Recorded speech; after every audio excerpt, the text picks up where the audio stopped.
Bueno, aquí estamos de nuevo. Este programa que lo hacemos para ustedes, en realidad, ¿no? Y no lo digo esto porque, qué sé yo, porque quiero quedar bien con ustedes, sino que sencillamente nuestra predicación es para el mundo, ¿no es cierto? Cualquier sacerdote, cuando entró al seminario, le hervía esto en el alma, de llevar la palabra del Señor a todo el mundo, ¿no? Cumpliendo con aquello que decía el Señor, ¿no? Y esta es la intención que tenemos cuando nos ponemos delante de la cámara y donde tratamos de compartir nuestra fe con ustedes. Así que gracias por recibirnos y gracias por vernos y gracias por todo, ¿no? En Facebook apareció una pregunta.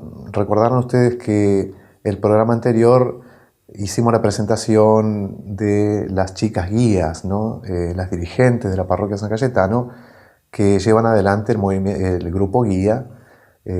Para aquellos que no sepan, las guías son como scouts, pero para mujeres, fundado el mismo fundador, ¿no es cierto? Baden-Powell funda los scouts en 1908 y al poquito tiempo, allí nomás, funda el movimiento guía, ¿no? Que es la misma vivencia, el mismo esquema educativo, pero para las nenas, ¿no es cierto? Así que, bueno, estuvieron las chicas, contaron cómo trabajan, cómo es, todo lo que contaron, ¿no es cierto? Aparece en Facebook una pregunta de una señora que dice que tiene una sobrina que es scout o es guía, ¿no? Y que está a favor del aborto. O sea, si esto puede ser así, ¿no? Bueno, digamos que las asociaciones guías o scouts no son todas iguales, primero y antes que nada, ¿no? Hay muchísimas asociaciones, los grupos guías y grupos scouts se asocian para trabajar juntos y nosotros aquí en Luján pertenecemos a la Asociación Arquidiocesana de Scouts y Guías Católicos, ¿no? Por tanto, en este lugar, en este espacio eclesial, lo que llama la diócesis, los grupos scout y los grupos guías que han adherido a esta asociación también por estatuto adhieren a lo que la Iglesia enseña en todo su magisterio. Por tanto, sería contradictorio pertenecer a un grupo guía o a un grupo scout y estar en contra, desde el punto de vista personal, con alguna de las enseñanzas que la Iglesia enseña, ¿no? Por tanto, es contradictorio y, bueno, esta chiquilla tendría que resolver esta contradicción, ¿no es cierto? Es decir, ¿qué promesa ha hecho? ¿De qué manera vive su fe? De acuerdo a lo que el mismo Baden-Powell está pidiendo, ¿no es cierto? Tendría que ver de qué manera resuelve esto, ¿no es cierto? Pero no es coherente haber hecho una promesa guía, ¿no?, dentro de una asociación católica y estar a favor del aborto, ¿no? Esto no es coherente. Hace unos días se celebraba un nuevo aniversario de la llegada del hombre a la Luna. El 20 de julio del 69, de 1969, Armstrong pisa la Luna, nuestro satélite natural, y el otro que pisó la Luna fue Buzz Aldrin, ¿no? Y anduvo por WhatsApp una cosa hermosísima, pero cuenta él mismo, ¿no es cierto? Él dice que, siendo presbiteriano, no católico, protestante presbiteriano,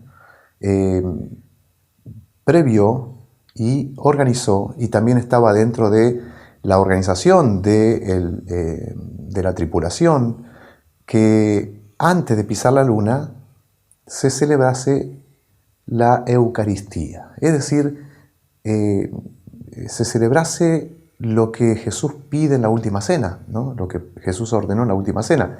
Lo que sucede es que los presbiterianos no tienen la misma comprensión de fe que tenemos nosotros los católicos respecto al pan y el vino. El pan y el vino para nosotros los católicos es el cuerpo y la sangre de Cristo. Para los presbiterianos representa, es una memoria, pero no es el cuerpo y la sangre de Cristo. Sin embargo, un hombre de fe, allá, con con todo preparado ya para pisar la luna a 2 metros, 3 metros, no sé cuánto. Saca un poquito de pan, saca un poco de vino, lo vuelca sobre un cáliz ya preparado y hace la comunión. Qué cosa extraña, ¿no? Extraña y hermosísima. Extraña porque en un ámbito científico, el de la NASA, se podría pensar que, bueno, qué contrario es toda la mirada científica con la mirada de la fe. Sin embargo, allí está presente un creyente, un hombre de fe que hace un acto realmente simbólico, pero con muchísimo significado, ¿no? Un hombre, en nombre de toda la humanidad, comiendo el pan y el vino que para él representaban el cuerpo y la sangre de Jesús. Esto a mí me llenó de alegría porque, bueno, aún sin ser yo presbiteriano, yo soy católico, pero me sentí muy unido a esto. Esto, bueno, trajo muchos comentarios. Se supo que la NASA había prohibido esa transmisión y por tanto lo que hacía Voz allá en la Luna no se transmitió en directo por unas cuestiones legales que habían sido interpuestas, ¿no es cierto? Pero eso se hizo, ¿no? Y nosotros los que creemos en Cristo, Eucaristía, bueno, nos alegramos y decimos, bueno, Jesús estuvo presente de una manera especial allí, entonces, y lo mencionamos porque es una alegría para todos los creyentes que sabemos que Dios está en todos lados y que Dios, aún en los lugares más recónditos, está con su fuerza, con su omnipotencia, y estuvo también en el viaje a la luna, una cosa que nos alegra. Bueno, vamos a hablar del rosario, no se vayan, vamos a explicar un poquito lo que es el Santo Rosario, un poquito la historia y también qué se contiene en el Santo Rosario, en todos los misterios que se contemplan en esa oración tan hermosa y tan tradicional, antiquísima, que la Iglesia viene a traer siempre, a cada rato. Y la misma Virgen María, en cada aparición, bueno, parece que levanta el rosario y dice, esta es la oración. Así que los invito a quedarse y a compartir con nosotros estos hermosos contenidos. Mi frío desaparecerá y descansaré.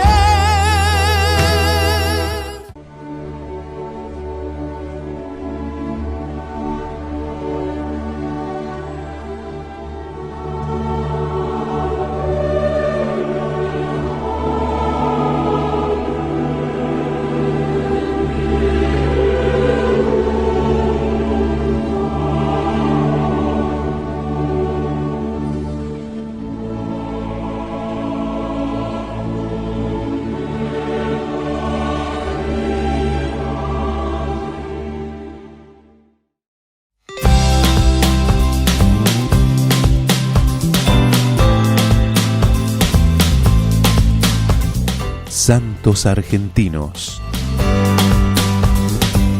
La Argentina cuenta con 2 santos, 9 beatos, 7 venerables, 40 siervos y siervas de Dios y 14 causas en preparación.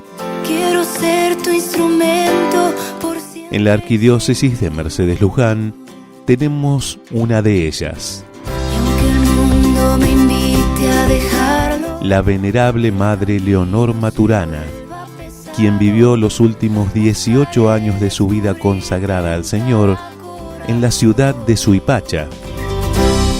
porque su amor Señor Jesucristo, tú que quieres que todos los hombres se salven y lleguen al conocimiento de la verdad, glorifica a tu sierva Leonor Maturana, que supo gastar su vida en el sublime ideal de la salvación de las almas, y por su intercesión, danos a nosotros su tensión espiritual, su fervor misionero, su celo apostólico, su generosidad sin límites y la gracia que especialmente te pedimos. para que con nuestra vida te demos la mayor gloria. hija de Dios. Oh, soy hija de Dios. Venerable Madre Leonor Maturana, ruega por nosotros.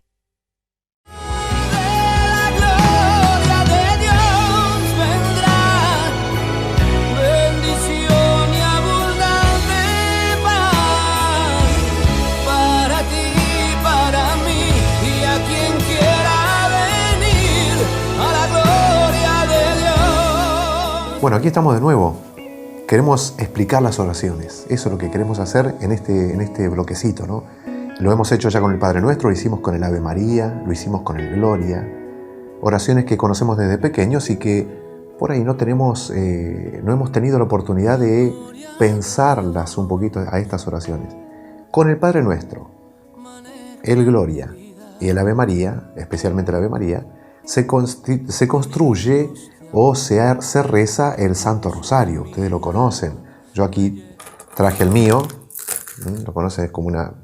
Hay muchos que lo tienen para colgarlo en el retrovisor del auto, pero bueno, es un poco más que eso, ¿no es cierto? Un poco más que un elemento de presencia, ¿no es cierto?, de Dios, o de lo que por ahí la gente tiene como... le da como sentido de protección o lo que sea, ¿no? También lo es, pero el Santo Rosario es una forma de relacionarnos con Dios y una forma de meditar las grandes verdades que Dios nos ha concedido al encarnarse, ¿no?, al elegir una mamá. Y por eso el Santo Rosario desde siempre ha sido una oración predilecta, ¿no?, por los santos. La Iglesia lo ha aconsejado miles de veces. Se lo menciona en el Catecismo de la Iglesia Católica como un elemento de la piedad popular, fíjense, ¿no? Por eso queremos meditar un poquito o hablar un poquito del Rosario. Algo pequeño y sencillo, nada profundo, pero bueno, algo queremos decir. El Rosario aparece más o menos en el año 800. No de la manera que lo conocemos ahora. Sin embargo, su estructura ya se empezaba a manifestar allí. En el ámbito monástico, con San Benito y compañía, que rezaban los 150 salmos, tenían como una fuerza espiritual también ofrecida a los fieles, y los fieles, al no saber leer, muchos en ese tiempo, tenían que tener algo más sencillo. Y bien lo hicieron los monjes al ofrecerle a los laicos, a los fieles sencillos, simples, que recen el rosario, o que recen, en vez de los 150 salmos que los monjes rezaban, que recen 150 Ave Marías, repartidas de una manera inteligente, meditando los misterios o verdades que Jesús vivió aquí en la tierra, los misterios o verdades de la Santísima Virgen María, y a eso le llamamos nosotros los misterios del rosario. Por eso esta oración ha avanzado y se ha como perfeccionado también, ¿no es cierto? Teniendo también un contador, esa coronita o ese collar que nosotros vemos, es una ayuda para rezar, no es propiamente la oración del Santo Rosario. Ustedes saben que la Iglesia, al estar ya rezando rosario, ha visto en el rosario como una gran fuerza espiritual. Y sucedió que San Pío V, Papa, ante la inminencia de la invasión turca en el Golfo de Lepanto, se enfrentan los turcos con los navíos cristianos, ¿no? Era la flota española que iba a defender o iba a evitar el desembarco de los turcos en el Golfo de Lepanto. Se enfrentan y empiezan a rezar. En Europa se empieza a rezar, y especialmente el Papa en su despacho, en su capilla privada, empieza a rezar el rosario. Y él experimenta en su corazón una manifestación de Dios, que por medio del rosario Dios iba a dar la victoria a las tropas cristianas, a los navíos cristianos, ¿no? Y esto sucedió un 7 de octubre, fíjense, y por eso la Iglesia puso en el día 7 de octubre la fiesta de Nuestra Señora del Rosario, y es el mes de octubre, mes del Santo Rosario. Esto Se los cuento para marcar la importancia que tiene en la historia el Santo Rosario y cómo la Iglesia ha visto que es el Santo Rosario una fuerza. Y quiero contarles una anécdota mía. Cuando era chiquito, en el colegio, en la primaria, yo iba a un colegio salesiano, y el sacerdote que era misionero volvía de la misión y nos juntaba toda la escuela en el salón de actos, y allí siempre hacía lo mismo. Levantaba el rosario, así, ¿no? Y preguntaba, ¿qué es esto? Y todos ya sabíamos la respuesta. ¿Cuál era la respuesta? Nosotros, y toda la escuela respondía, una ametralladora. ¿Cómo una ametralladora? Sí, es un arma. Es como una ametralladora. Es como un arma potentísima. Y sabemos que el enemigo es Satanás, y sabemos que es un arma espiritual, pacífica, pero de una gran fuerza, que contra Satanás tiene efectos inmensamente grandes.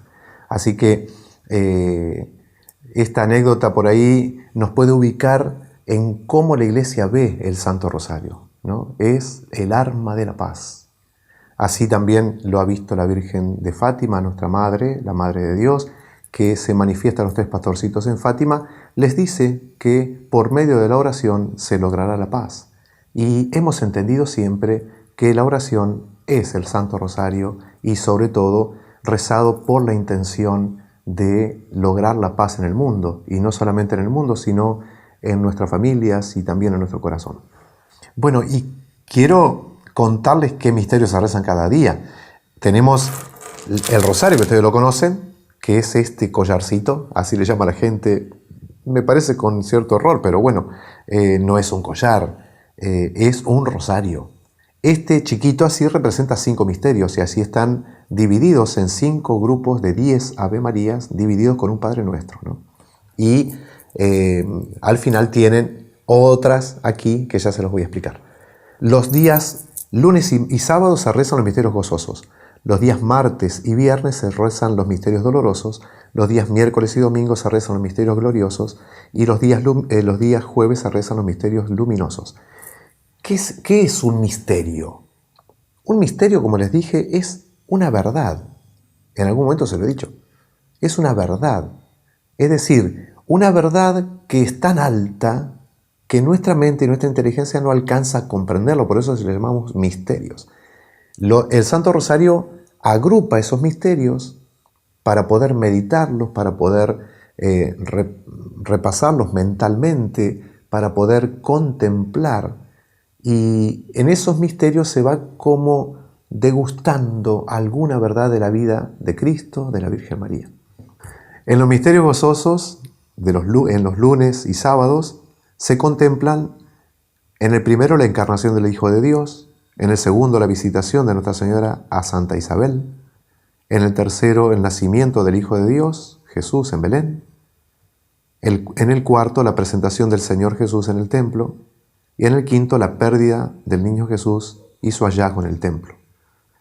En los misterios dolorosos, que se rezan los martes y los viernes, en el primer misterio contemplamos la oración de nuestro Señor en el huerto de Getsemaní, en el segundo la flagelación del Señor, en el tercero la coronación de espinas, en el cuarto el camino del monte Calvario cargado con la cruz, en el quinto la crucifixión y muerte de nuestro Señor.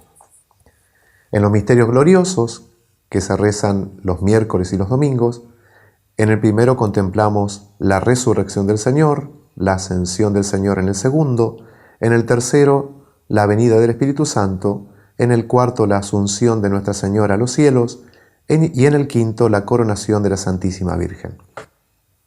Y en el último grupo de misterios que se rezan los jueves se les llaman luminosos, introducidos por Juan Pablo II. Se reza en el primero el bautismo en el Jordán, el bautismo del Señor en el Jordán, la autorrevelación en la boda de Caná, cuando Jesús hace el primer milagro. En el tercer misterio el anuncio del reino de Dios, invitando a la conversión. En el cuarto la transfiguración del Señor en el monte Tabor. Y en el quinto, la institución de la Eucaristía, expresión sacramental del misterio pascual. Bueno, el Santo Rosario es una oración vocal, evidentemente, se reza con palabras sonoras. Sin embargo, en estos misterios que acabamos de detallar, se ve también la fuerte impronta de meditación que tiene. Entonces, una fuerza de meditación. El rosario no es solamente una oración para rezar con los labios, evidentemente como ninguna oración vocal. Tenemos que ir llevando nuestro pensamiento, nuestra alma y nuestro conocimiento también, o sea, nuestra inteligencia, nuestra voluntad, tienen que ir aplicándose a verdades que están más allá de nosotros, ¿no es cierto? Y por eso se nos ofrecen los misterios. A medida que uno va rezando vocalmente el Padre Nuestro, la Ave María, nuestra mente tiene que ir acercándose a los misterios que se contemplan. Por eso estos misterios son como, hasta podemos decir como cuadritos que uno tiene que ir mirando, ¿no? A medida que va rezando la oración vocal del Padre Nuestro, las oraciones vocales de las Ave Marías. Esto puede complicar un poquito, pero bueno, es cuestión de práctica también y tenemos que ofrecer nuestro corazón al Señor más que nuestras palabras, ¿no es cierto? Nuestras palabras sonoras, digo, ¿no? Quiero decirles algo sobre el final del rosario. Cuando ustedes rezan el rosario, se encuentran con que hay unas cuentas que están separadas de los grupos de Ave Marías y de Padre Nuestro, ¿no? Bueno, aquí esto se suele rezar un Padre Nuestro, 3 Ave Marías y un Gloria por las intenciones del Papa. El Papa todos los meses pone intenciones, ¿no? Y nosotros, al no saberlas cuáles son, porque no nos llega la información, pero eso si lo buscamos está enseguida, lo encontramos enseguida, en internet sobre todo aparecen las intenciones del Santo Padre para cada mes. Y en el rosario están incluidas las oraciones para rezar por esas intenciones del Santo Padre. Así que estamos unidos al Papa, estamos unidos a toda la Iglesia, rezando todos por lo mismo. Fíjense qué cosa hermosa. Y en este Padre Nuestro y 3 Ave Marías y Gloria, del final del rosario, está nuestra oración por las intenciones del Santo Padre.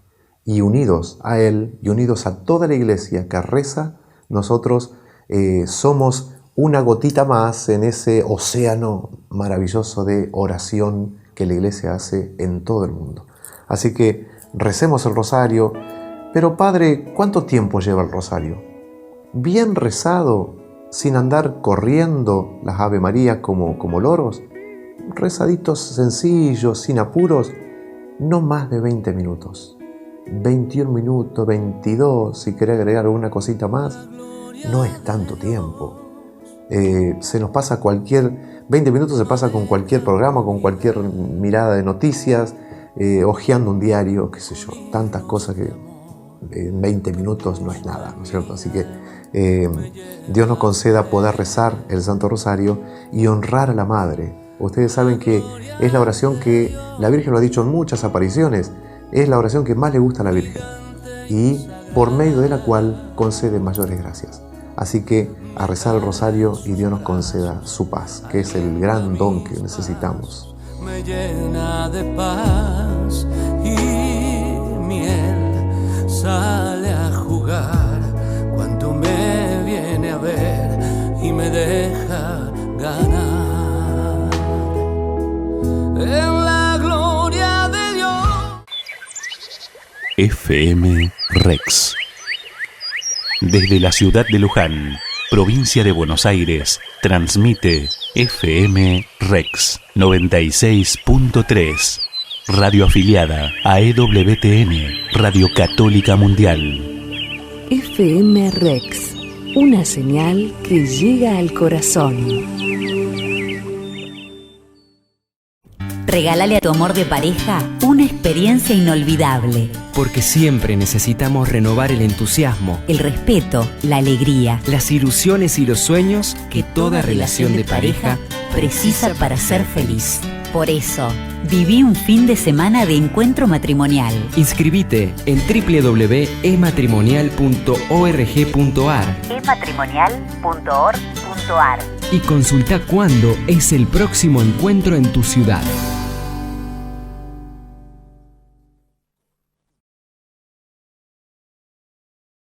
No te dejes engañar. Ya está en Luján, Atrapado en el cuerpo equivocado. La ideología de género frente a la ciencia y la filosofía. Un libro de Pablo Muñoz Iturrieta. Atrapado en el cuerpo equivocado. A la venta en la librería de la Parroquia San Cayetano. Alsina 2045, Luján.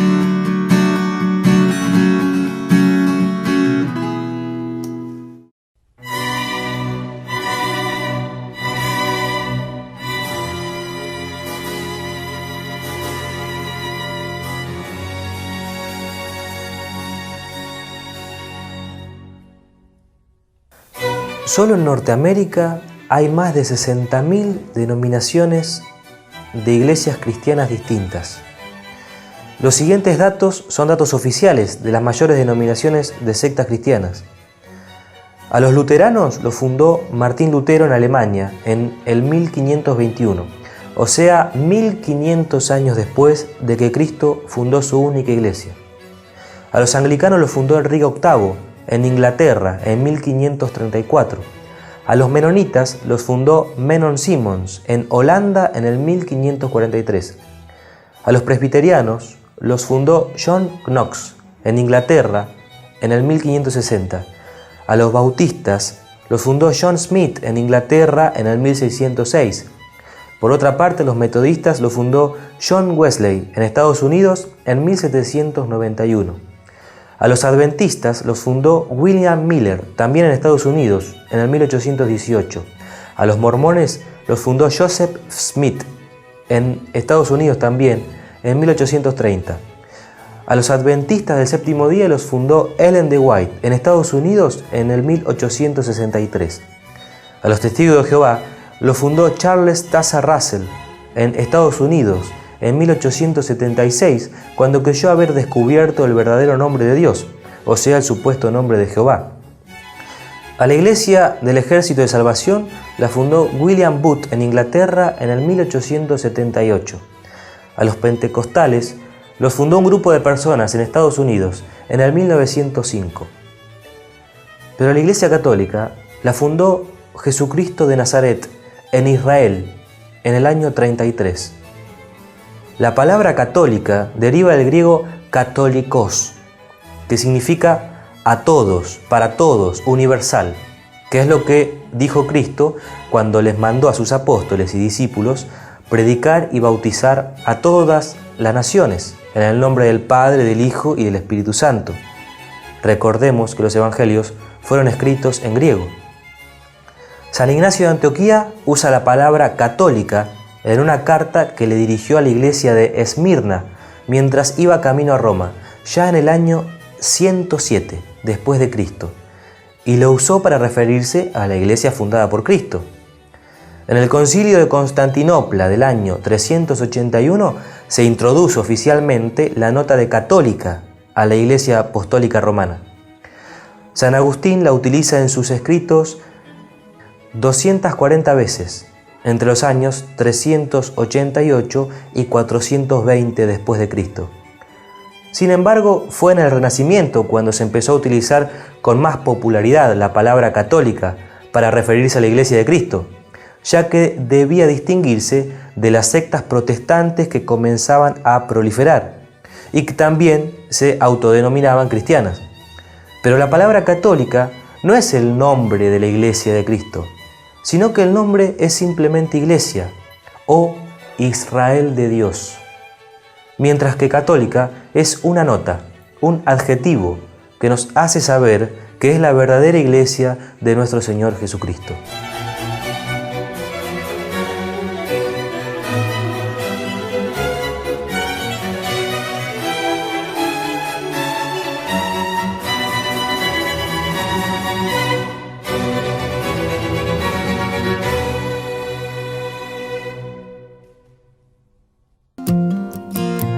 No sé qué pretende o qué se propone. Intento entenderlo, tanteando razones.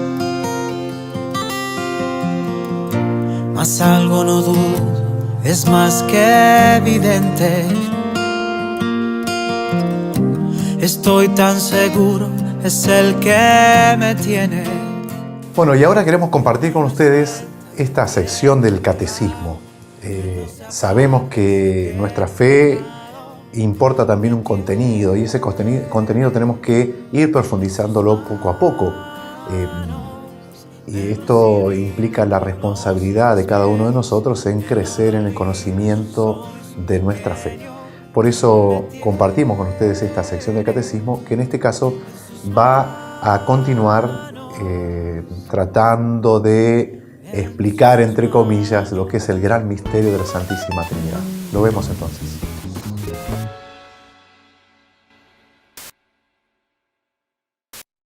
¿Cómo podemos resumir la creencia en la Santísima Trinidad? Dios Trino es uno en cuanto a su naturaleza divina y tres en cuanto a las personas divinas. ¿Qué podemos decir aquí cuando nos referimos a naturaleza y qué es exactamente una persona? Naturaleza se refiere a lo que algo es. Henry, por ejemplo, es un ser humano. Es un bípedo racional. Esa es su naturaleza. Susie también es humano, una bípeda racional. Henry y Susie tienen la misma naturaleza humana, pero no la comparten. Más bien, cada uno de ellos es una instancia de esa naturaleza. Son individuos o dos personas distintas. En pocas palabras, podríamos decir naturaleza describe lo que son y la persona describe qué son como individuos. Ahora bien, en Dios hay una naturaleza divina y hay tres divinas personas. Sin embargo, a diferencia del caso de los seres humanos que acabamos de ver, en Dios no hay tres individuos, tres dioses que poseen una instancia de la naturaleza divina. Al contrario, hay tres personas con una sola naturaleza divina. Dios, uno, existe en tres personas. Ahora, ¿qué significa todo esto? Padre, Hijo y Espíritu Santo son Dios, los tres combinados por un ser divino, la Santísima Trinidad. Al mismo tiempo, el Padre no es el Hijo no es el Espíritu, y el Espíritu no es el Padre. En cuanto a personalidad, son muy distintos. Y la base de la distinción entre estas personas divinas está en cómo están relacionadas entre ellas. Dios Padre es la fuente, el Hijo proviene del Padre, a su imagen y semejanza, y el Espíritu procede del Padre y del Hijo. También podemos decir que el Espíritu procede del Padre a través del Hijo. Por tanto, lo que diferencia a las tres divinas personas es únicamente la relación entre sí. La generación del Hijo y la procesión del Espíritu Santo no pasaron hace mucho tiempo atrás, sino que se dan desde toda la eternidad. Podríamos decir que Dios es inalterable, pero es dinámico, no estático. Este diagrama es el resumen de los aspectos centrales de la fe cristiana en la Trinidad. Pero no confundamos a Dios con un triángulo con círculos y flechas. Bueno, se han dado cuenta que son contenidos un poco densos desde el punto de vista filosófico, podríamos decir. Apareció el término naturaleza, lo que la cosa es. Apareció el término persona, lo que la cosa es en sí misma como expresión de una naturaleza. Apareció el término relación, es decir, esos vínculos que se dan entre dos, en este caso entre tres, la Santísima Trinidad. Por eso la Iglesia Católica ha enseñado durante mucho tiempo que para pensar la fe con mayor profundidad hay que tener elementos, llamémosle filosóficos, hasta lingüísticos. La terminología tiene que estar expresada de manera clara para también decir lo que queremos decir. Así sucede que muchas veces, ¿qué le decimos a los niños? Bueno, esto lo creemos y listo, ¿no es cierto? Esto es así. Pero tenemos que saber que hay un avance, una profundización en la fe que también se alimenta de otras ciencias, como en este caso el tema de la filosofía o de alguna otra ciencia como las ciencias históricas, Bueno, y más allá. Y las ciencias, en definitiva, vienen a acompañar el dato revelado que la Iglesia nos enseña tomándolo de la Sagrada Escritura y de la tradición. La verdad de la Santísima Trinidad está expresada en la Biblia de muchas maneras y lo enseña la Iglesia desde siempre. Lo que hemos visto entonces es una perlita, una cosita muy pequeña, tratando de racionalizar un poco este misterio que es insondable, que por más que lo estudiemos y lo pongamos de acá y de aquel lado, no lo vamos a acabar, ni mucho menos comprender de manera plena. Y así lo dice, no confundir a Dios con un triángulo, círculos y flechas, ¿no? Bueno, esto es una forma de enseñar entonces estos misterios que están dados para que los contemplemos y los miremos más con el alma que con nuestra inteligencia racionalista, ¿no? Bueno, Dios nos dé la gracia de poder avanzar y crecer en el conocimiento de nuestra fe. Con hilos de amor que puso en mi alma, me lleva hasta Él. La gloria de Dios, gigante y sagrada. Conversando con dos ángeles que del cielo descendieron, con curiosidad les pregunté si conmigo siempre estaban. Respondieron casi siempre sí. Solo un momento te dejamos, y preocupada yo pensaba si es cuando entra el pecado en mí. Los dos me vieron a los ojos, me respondieron diciendo que no, y dibujando una sonrisa le revelaron a mi corazón. Al recibir a Cristo Eucaristía, quedan envueltos en su luz divina, y alrededor de ustedes nos quedamos, todos los ángeles cantando gloria, gloria, gloria, gloria, gloria,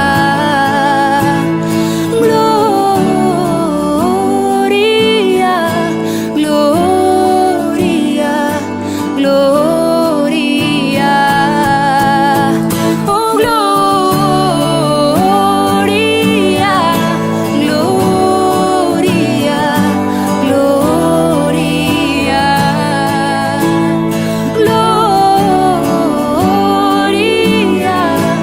gloria, gloria, gloria a Jesús.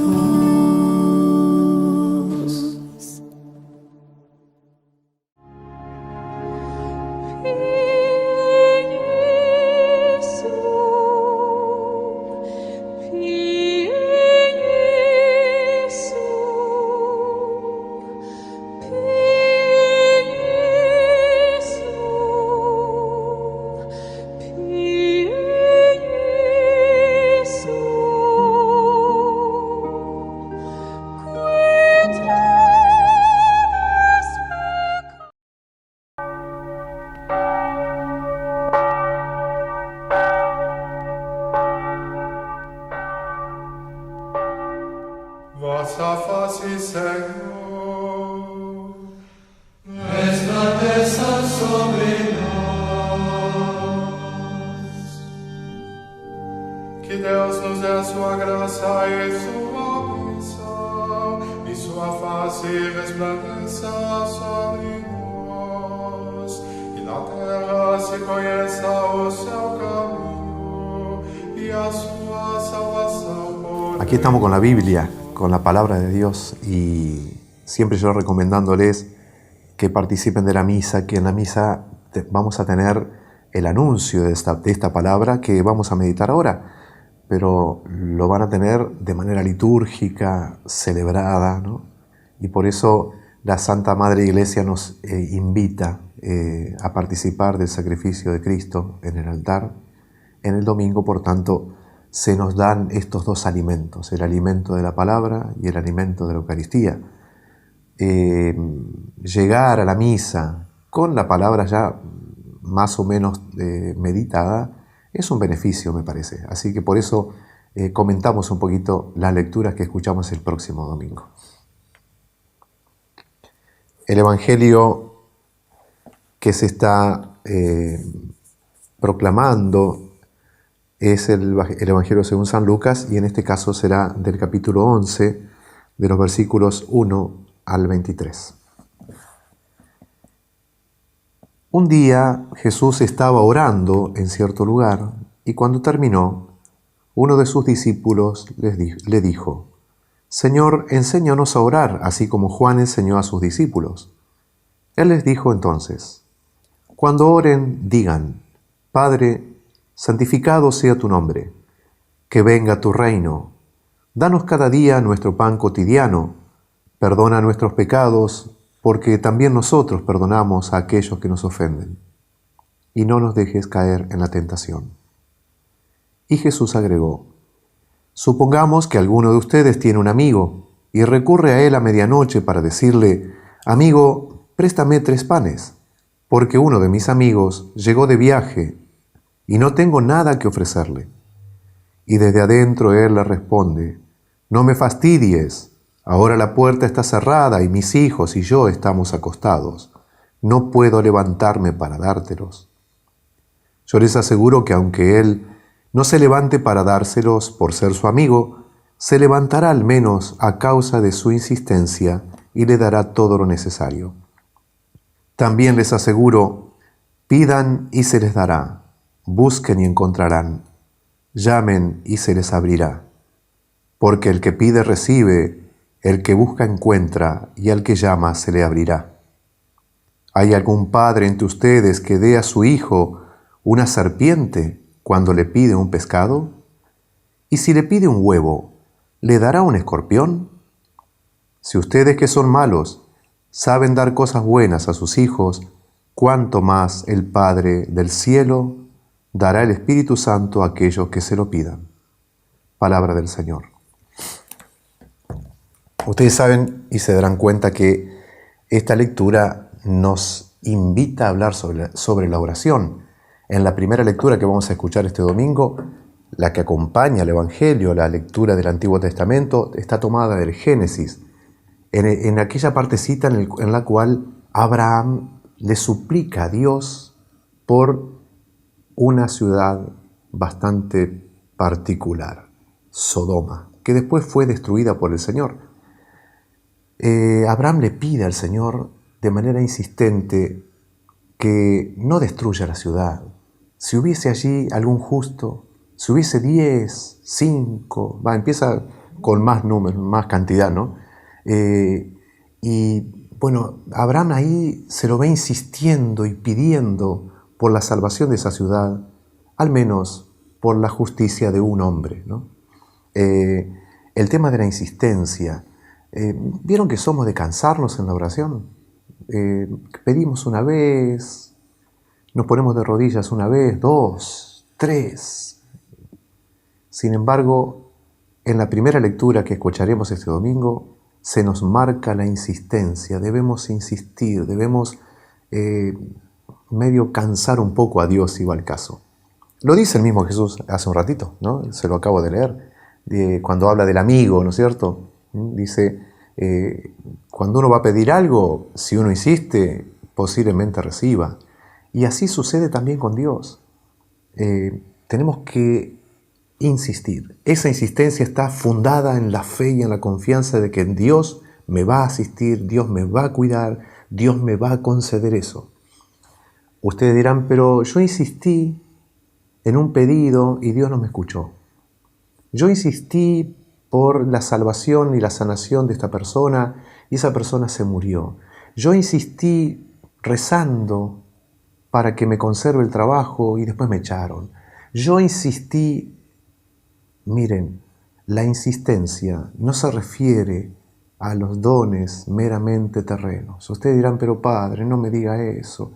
Yo quiero que Dios me conceda, me hubiese concedido esto para mi papá, esto para mi mamá, esto para mi abuelo, y Dios no me lo dio. ¿Les ha pasado? ¿Saben qué? A mí también. A todos nos ha pasado. A todos nos ha pasado este encontronazo con la realidad. Esta ruptura interior porque las cosas no se dieron como yo quería. Y ahí está el problema. La oración nos acerca a la voluntad de Dios más que a nuestra propia voluntad. Y a veces usamos la oración, ¿vieron?, para que se cumpla nuestra voluntad, ¿no? Y no nos ajustamos a lo que Dios quiere. Hay una oración que yo la aprendí desde chico, que es muy cortita, muy cortita. ¿Saben cómo es esa oración? Así de simple. Si Dios quiere. Pero tan cortita. Exacto. Sáname si tú quieres. Dame esta gracia si es tu voluntad. Sana a mi abuelo si tú lo quieres. Si es para bien. Si no, como tú quieras. Esa es la primera oración que debemos hacer antes de hacer cualquier otro tipo de oración. Me refiero a las oraciones de súplica, ¿no es cierto? Bueno, aquí en estas lecturas se ve el tema de la oración.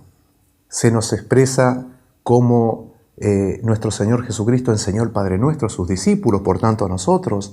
Allí están los pedidos más grandes, en 7 peticiones. El Padre Nuestro ya lo habíamos meditado. Tiene peticiones maravillosas, hermosas. Debemos rezarlo con el corazón. Debemos rezar con confianza. Dios nos concederá aquello que pedimos si es para nuestro bien. Y a veces no nos concederá, porque Dios tiene sus misterios también. Y la vida no es tan matemática, ¿no? Y esto es prueba, o probando esto, les vuelvo a leer lo que dice el Señor al final del Evangelio. Dice, también les aseguro, pidan y se les dará, busquen y encontrarán. Se los vuelvo a leer, como les digo, ¿no? Llamen y se les abrirá. Porque el que pide recibe, el que busca encuentra y al que llama se le abrirá. ¿Hay algún padre entre ustedes que dé a su hijo una serpiente cuando le pide un pescado? ¿Y si le pide un huevo, le dará un escorpión? Si ustedes que son malos saben dar cosas buenas a sus hijos, y aquí es lo que quiero señalar, ¿cuánto más el Padre del cielo dará el Espíritu Santo a aquellos que se lo pidan? Fíjense que aquí pareciera que el pedido lo reconcentró nuestro Señor en el Espíritu Santo. Pidamos el Espíritu Santo. No quiero decir que no tengamos que pedir que Dios nos libre de los males físicos y nos libre de las enfermedades y de la pobreza y de la soledad, pero pidamos antes el Espíritu Santo, que el Espíritu Santo fogonee nuestro corazón para experimentar la presencia del Señor aún en medio de las angustias y de los dolores. Tenemos que pedir el Espíritu Santo. Es la fuerza que Dios nos concede. Es Dios mismo trabajando dentro nuestro. No perdamos el tiempo. Y a veces perdemos el tiempo porque nos llenamos con pedidos meramente terrenos, ¿no es cierto? Ustedes dirán, bueno, Padre, pero son nuestras urgencias. También tenemos que pedirla, sí, por supuesto.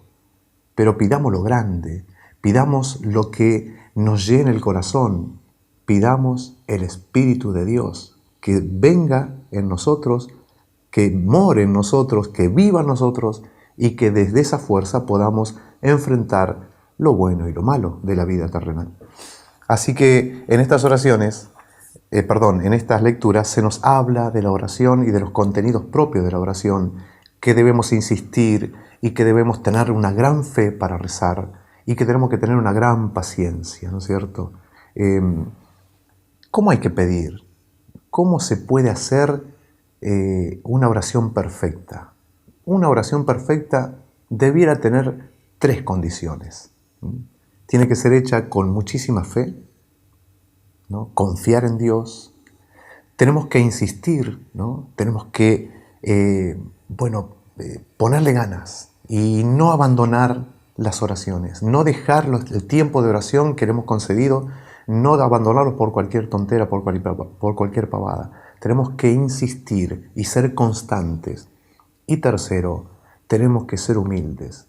Tenemos que pedir como si no mereciéramos nada. Y eso corona una oración perfecta. Debemos pedir como si no mereciéramos que Dios nos escuche. Seamos humildes y humillémonos delante del Señor para pedirle lo que sea. Para orar y pedir tenemos que reconocer que somos simples hombres y no somos Dios. Yo, Dios, guerreando con otro Dios, no está bien eso, ¿no es cierto? Así que bueno, Dios nos conceda poder orar con todas estas características, al menos un poquito, ir creciendo, ir avanzando de a poco. Dios sabe que somos niños y que a veces no sabemos pedir y nos concede los bienes muchas veces sin que se lo pidamos. Nos encontramos entonces en la próxima. Si yo no tengo amor, yo nada soy, Señor. Si yo no tengo amor, yo nada soy, Señor. El amor es comprensivo, el amor es servicial, el amor no tiene envidia, el amor no busca el mal. Si yo no tengo amor, yo nada soy, Señor. Si yo no tengo amor, yo nada soy, Señor.